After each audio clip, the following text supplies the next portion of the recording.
ഷഹീറിൻ്റെ അതേ രൂപമുള്ള ആ വ്യക്തിയുടെ പേര് യുവരാജ് എന്നാണ്.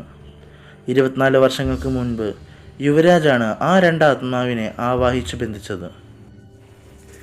ഷഹീർ യുവരാജിൻ്റെ പുനർജന്മവും യുവരാജ് ഷഹീറിൻ്റെ പൂർവ്വജന്മവുമാണ്.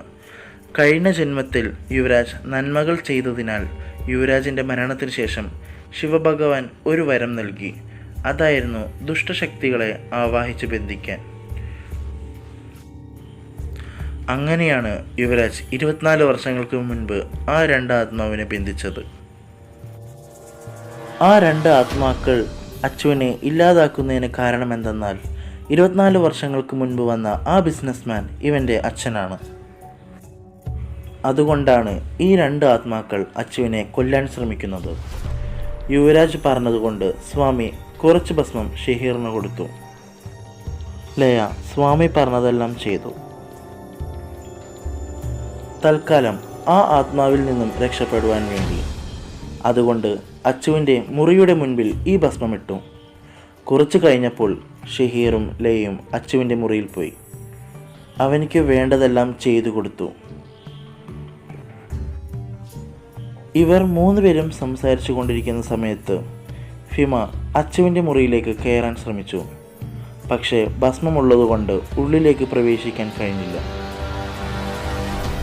ഇത് കണ്ടുവന്ന ഷഹീർ ഫിമയ്ക്ക് നേരെ ഈ ഭസ്മം എറിഞ്ഞു. അവൾ അപ്പോൾ തന്നെ അവിടെ നിന്നും പോയി. രാത്രി യുവരാജ് സ്വാമിയെ കാണാൻ പോയി.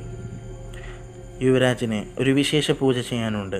കാരണം യുവരാജ് 24 വർഷങ്ങൾക്ക് ശേഷം അവൻ്റെ ശക്തികൾ ഉപയോഗിക്കാത്തതിനാൽ അവനിക്കിപ്പോൾ ശക്തികളൊന്നുമില്ല. അതുകൊണ്ട് സ്വാമിയെ കൊണ്ട് ഒരു പൂജ ചെയ്യിപ്പിക്കണം. ഇതെല്ലാം ഫിമ മറഞ്ഞു നിന്ന് കേട്ടു.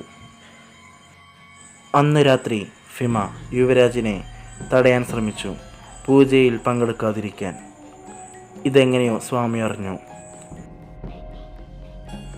സ്വാമിയെ തടയാൻ ജോബിയ അവിടെ വന്നു. പക്ഷേ അതിന് ജോബിയക്ക് കഴിഞ്ഞില്ല. സ്വാമി തക്ക സമയത്ത് വന്ന് യുവരാജിനെ രക്ഷിച്ചു.